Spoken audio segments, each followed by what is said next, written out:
Hello दोस्तों, good morning. कैसे आप सब? आशा करते हो आप सब ठीक ठाक होंगे, एग्जाम की तैयारी अच्छी तरह से कर रहे होंगे। बिहार में ग्रेजुएशन का नंबर 1 चैनल ऑल 84 में आप सभी का स्वागत है। ये टॉपर बैच है जो सेशन 2022 टू 25 के लिए बना हुआ है और ये पेड क्लास है। अगर कोई भी स्टूडेंट पेड क्लास खरीदना चाहते हैं तो वो नीचे दिए गए व्हाट्सअप नंबर पर मैसेज करके क्लास खरीद सकते हैं। वो किसी भी सब्जेक्ट का जो बीए होता है उसका किसी भी सब्जेक्ट का क्लास खरीद सकते हैं। आपको मात्र 249 रुपया में ये क्लास कराया जाएगा।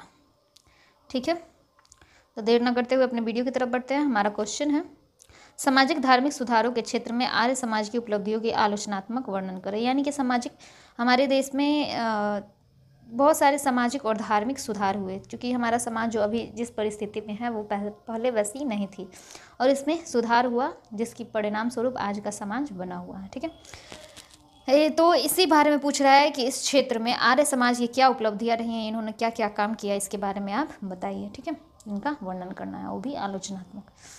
तो बढ़ते अपने आंसर की तरफ, जानते हैं आर्य समाज क्या था। आर्य समाज आधुनिक हिंदू धर्म का सशक्त सुधार आंदोलन था। ठीक है, यहाँ पे था छूट गया है। 1875 में स्थापित दयानंद सरस्वती, जिनका उद्देश्य वेदों को पुनः स्थापित करना था, जो सबसे प्राचीन हिंदू धर्म ग्रंथ है। यानी कि सबसे प्राचीन हिंदू धर्म ग्रंथ क्या है? वेद है। ठीक है, और जिन्हें सत्य के रूप में प्रकट किया गया है। यानी कि दयानंद सरस्वती ने हिंदू धार्मिक ग्रंथ वेदों को सत्य के रूप में क्या किया है? प्रकट किया है। उन्होंने वेदों में बाद में की गई सभी वृद्धियों को पतित बताकर खारिज कर दिया, लेकिन अपनी व्याख्या में उन्होंने उत्तर वैदिक विचारों को भी शामिल किया। उत्तर वैदिक विचार का अर्थ हुआ, हमारा वेद जो है 2 भागों में विभाजित है। एक ऋग वैदिक काल है, ठीक है, और एक उत्तर वैदिक काल कहते हैं। तो इन्होंने क्या किया? ऋग वैदिक काल को के साथ साथ उन्होंने क्या किया? उत्तर वैदिक विचारों को भी शामिल किया। अब क्या क्या इनके विचार थे, क्या नहीं थे, इसके बारे में हम लोग जानते हैं और उन्होंने क्या क्या सुधार किए। चलिए देखते हैं।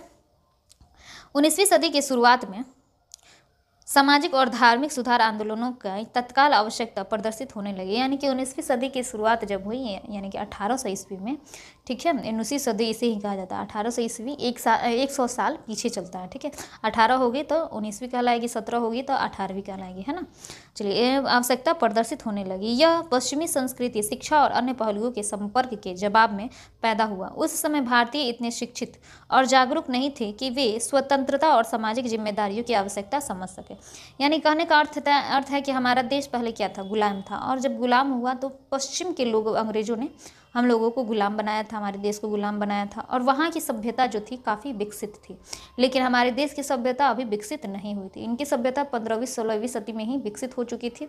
इन्होंने पुनर्जागरण कर लिया था। ठीक है, लेकिन हमारे देश में अभी तक पुनर्जागरण नहीं हुआ था। लोगों को शिक्षा से कोई मतलब नहीं था, है ना, स्वतंत्रता से कोई मतलब नहीं था, सामाजिक जिम्मेदारियों से कोई मतलब नहीं था। ठीक है, बस अपना जीते थे, खाते थे, कृषि करते थे, अपना व्यवसाय वाणिज्य व्यापार करते थे। धार्मिक कुरीतियों से इनको कोई मतलब नहीं था, जैसे जो चल रहा था उसको चलने दे रहे थे। लेकिन क्या हुआ कि जब होता है ना कि एक दूसरे की देखा देखी होता है, क्या सामाजिक परिवर्तन आता है। तो देखा कि पश्चिमी सभ्यता में ये सब, जैसे कि हम लोग सती प्रथा मान लें, विधवा पुनर्विवाह मान लें, बाल विवाह मान लें, तो ये सब चीज़ें पश्चिमी सभ्यता के लोगों में नहीं थी। ठीक है, लेकिन हमारे देश में थी। तो नहीं थी तो ये सब देखा कि हाँ, अगर सती प्रथा, पहले ये था कि सती प्रथा जो नहीं अपनाएगा उसे स्वर्ग नरक भेजा जाएगा, या फिर ऐसा कुछ मान्यता थी कि सती हो जाना आवश्यक होता था प्रत्येक स्त्री के लिए। लेकिन यहाँ के लोग सती नहीं होते थे। तो देखा कि हाँ, यहाँ के लोग सती नहीं हो रहा है, तो ये लोग कौन सा नरक में चल जा रहे हैं, ये लोग कौन सा, इनका समाज गलत कर दे रहा है, इनके साथ क्या कुछ अशुभ हो जा रहा है, क्या गलत हो जा रहा है। तो ये सब चीज़ें इन्होंने देखा, धीरे धीरे इस सब चीज़ों का विरोध किया। कुछ सामाजिक संस्थाएं स्थापित हुई जिन्होंने जो गलत चीज़ था उनका क्या किया? विरोध किया। उस समय हिंदू समुदाय काफ़ी असभ्य हो गया था और नीचे की ओर चला गया था। इसलिए बहुत कम शिक्षित लोग हिंदू समाज में परिवर्तन, विश्वास और पुराने ज़माने की प्रथाओं को स्वीकार करने के लिए तैयार नहीं थे। यानी कि बहुत कम लोग थे जो कहते थे कि हम पुराना चीज़ नहीं मानेंगे, हम नया चीज़ मांगेंगे, पश्चिमी सभ्यता का हम लोग समर्थन करेंगे, है ना। और बहुत ज़्यादा लोग थे जो कि पुरानी सभ्यता में ही जीना चाहते थे। ठीक है, तो समाज क्या हो गया, दो वर्गों में विभाजित हो गया। ठीक है, कि कुछ पश्चिमी सभ्यता का समर्थन किया कि नहीं वहाँ का नियम वगैरह ठीक है, हम लोग के समाज में सती प्रथा है, बाल विवाह है, ये सब चीज़ें कुरीतियाँ हैं जिससे क्या होता है, समाज का विनाश हो रहा है। तो कुछ शिक्षित लोग थे जिन्होंने क्या किया, इसका समर्थन किया कि ये सब चीज़ें गलत हैं, जाति प्रथा हो गया, है ना, छुआछूत हो गया, तो ये सब चीज़ों को इन्होंने क्या किया, गलत ठहराया, जबकि इन लोगों में ऐसा कुछ नहीं था। और इनको क्या कहा कि ये सही है और जो कि हमारे भी समाज में ऐसा ही होना चाहिए, है ना। पश्चिमी विचारों के प्रभाव ने नए उभार को जन्म दिया, जिसने भारतीय समाज को पुनर्जागरण के रूप में जानने के लिए सामाजिक परिदृश्य की ओर अग्रसर किया। यानी कि अब पहले ही बता चुके हैं कि पश्चिमी विचारों ने क्या किया, लोगों में उसको प्रभावित किया और कहा कि नहीं, ये सब सामाजिक बदलाव हमारे यहाँ भी होना चाहिए। ठीक है, भारत के उत्तरी क्षेत्र में आर्य समाज ने सुधार आंदोलनों का झंडा उठाया। उत्तरी क्षेत्र में भारत, जैसे कि हम भारत का नक्शा बना रहे हैं, ठीक है, सॉरी,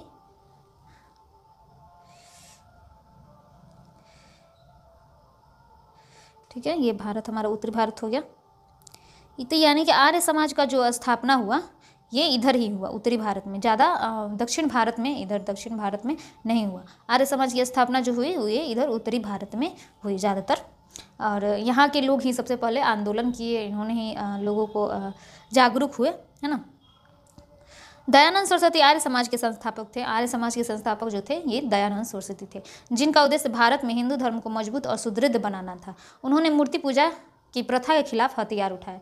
इन्होंने क्या किया, मूर्ति पूजा का विरोध किया। उनका मानना था कि ईश्वर एक है, निराकार है, ईश्वर का कोई आकार नहीं है। उन्होंने इस प्रकार मूर्ति पूजा का विरोध किया था। आर्य समाज ने ब्राह्मण, पुरोहित वर्ग, धार्मिक तथा सामाजिक पक्ष में सर्वोच्चता के दावों को भी नहीं माना। यानी कि पहले के ज़माने में क्या था कि ब्राह्मण वर्ग जो था वो 4 भागों में विभाजित था। ठीक है, सबसे पहले ब्राह्मण थे, ठीक है, उसके बाद क्षत्रिय थे, उसके बाद वैश्य थे, उसके बाद सबसे नीचे आते थे शूद्र लोग। ठीक है, तो ये अपने आप को ब्राह्मण जो थे सबसे सर्वोच्च मानते थे, कहते थे कि हम ब्रह्मा के मुख से पैदा हुए हैं, इसीलिए हम सर्वोच्च हैं, और ये तीनों पर हम क्या करेंगे, शासन करेंगे, हमारा अधिकार रहेगा, हम जो कहेंगे वही मानेगा, ये तीनों के तीनों एक स्वर में। और ऐसा होता भी था, ब्राह्मण की बातों को कोई भी नहीं मानता, मतलब कि नहीं काटता था।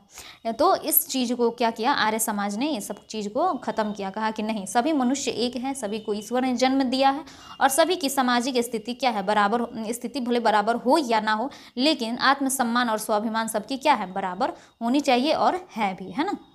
चलिए, यानी कि देख सकते हैं कि जन्म के आधार पर आर्य समाज के अनुसार प्रत्येक व्यक्ति को वेद पढ़ने का अधिकार था।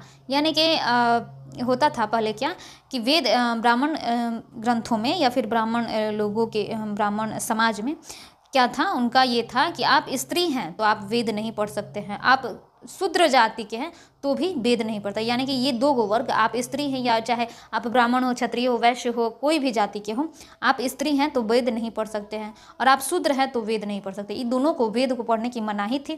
ठीक है, ये लोग वेद नहीं पढ़ते थे, इनको ब्राह्मण लोग मना कर देते कि आप वेद नहीं पढ़ सकते। लेकिन क्या किया इन्होंने, जो आर्य समाज थी, इनको पढ़ने का, वेद पढ़ने का अधिकार दिया, कहा कि नहीं, तुम सब भी वेद पढ़ सकते हो। ठीक है, सभी व्यक्ति जन्म के आधार पर सभी व्यक्ति क्या है, समाज है, समान है। ठीक है, सामाजिक क्षेत्र में उन्होंने छुआछूत, जन्मजात, जाति, बाल विवाह तथा अन्य बुराइयों पर प्रभाव किया।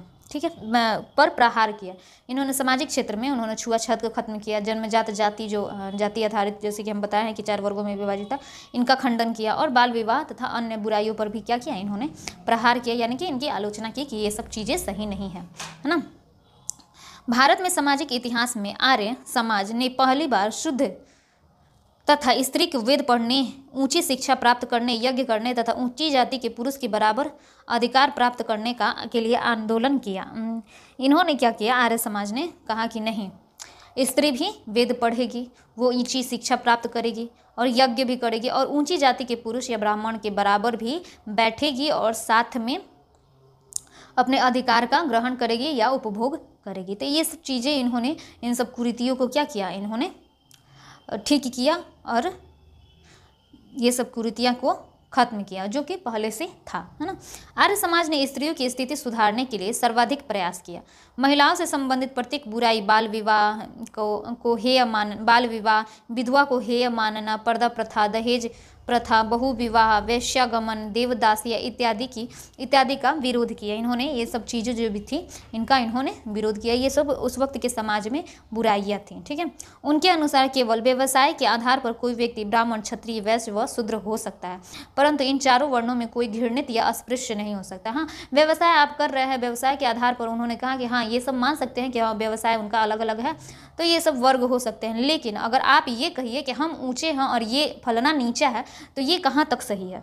तो सब, क्योंकि सभी मनुष्य ने जन्म लिया है, सबको एक नाक एक दो कान, सबका चीज़ एक बराबर है। तो जाति प्रथा का क्या किया इन्होंने? विरोध किया और छुआछूत को भी खत्म किया है, क्योंकि पहले जो ज़माने में था वो छुआछूत बहुत ज़्यादा था, ठीक है।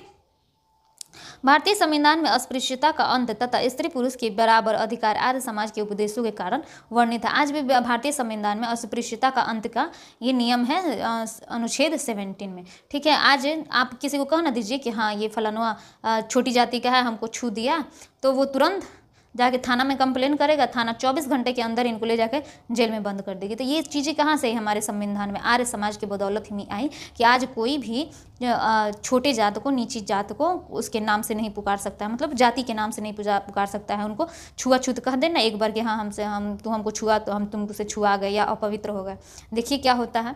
तो ये सब चीज़ें क्या थी? आर्य समाज की देन है ना।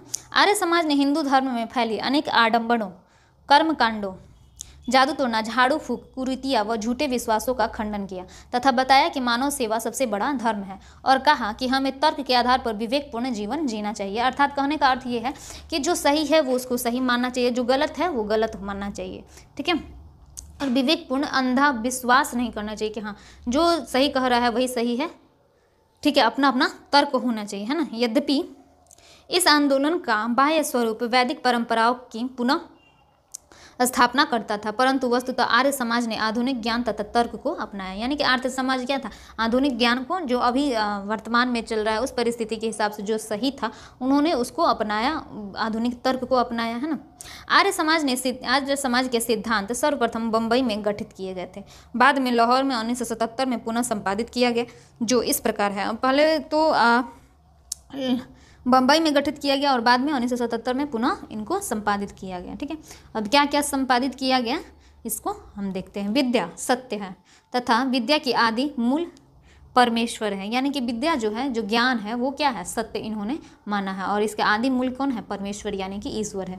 वेद सब सत्य विद्याओं की पुस्तक है, वेदों को पढ़ना तथा सुनना भी आर्यों का परम धर्म है। यानी कि वेद में जो है उसको पढ़ना और सुनना आर्यों का क्या होता है? परम धर्म होता है। और सत्य विद्या यानी कि सभी बातें इसमें लिखी हुई क्या है? सत्य है ना।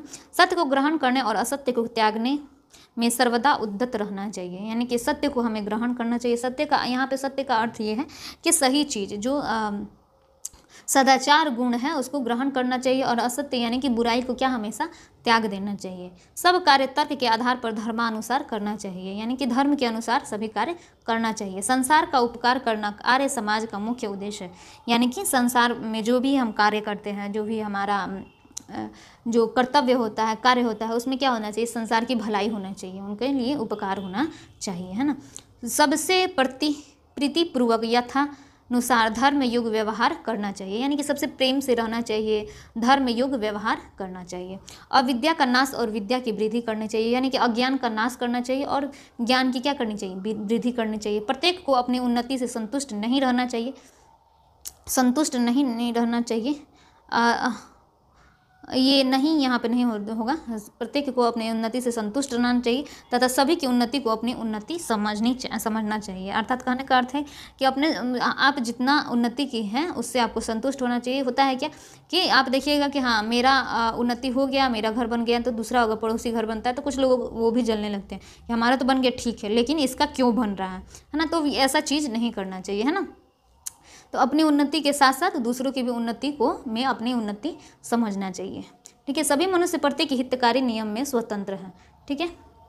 यानी कि सभी मनुष्य के अपने अपने हितों की रक्षा स्वयं कर सकते हैं और अपने नियम के लिए खुद स्वतंत्र है। ईश्वर निराकार तथा सर्वशक्तिशाली है, यानी कि ईश्वर क्या है? निराकार है और वो सर्वशक्तिमान है। निष्कर्ष, अतः आर्य समाज ने स्वदेशी और निजी देश का नारा देकर विदेशी वस्तुओं के प्रति भारतीयों की रुचि बढ़ाई, जिससे देश के, यहाँ पे देश होगा, देश का आर्थिक विकास हुआ, समाज में फैली अनेक कुरीतियों को दूर किया, जिससे सामाजिक विकास हुआ। भारतीय आर्य वैदिक संस्कृति को विश्व में सर्वश्रेष्ठ बताया, जिससे भारत के सांस्कृतिक गौरव का विकास हुआ। यानी कि आर्य समाज बहुत अच्छा कार्य किया, जिसके कारण क्या हुआ, देश में भारत में तो नाम हुआ ही, विदेशों में भी सर्वश्रेष्ठ बताया गया। ठीक है, जिसके कारण सामाजिक विकास भी हुआ, कुरीतियों भी दूर हुई, आयुर्वेदिक आर्थिक विकास भी हुआ है ना। तो बहुत सारी चीज़ें हुई। तो इसी के साथ हमारा वीडियो होता है समाप्त। मिलते हैं अगले वीडियो में, तब तक देखते रहिए ऑल इन 8454।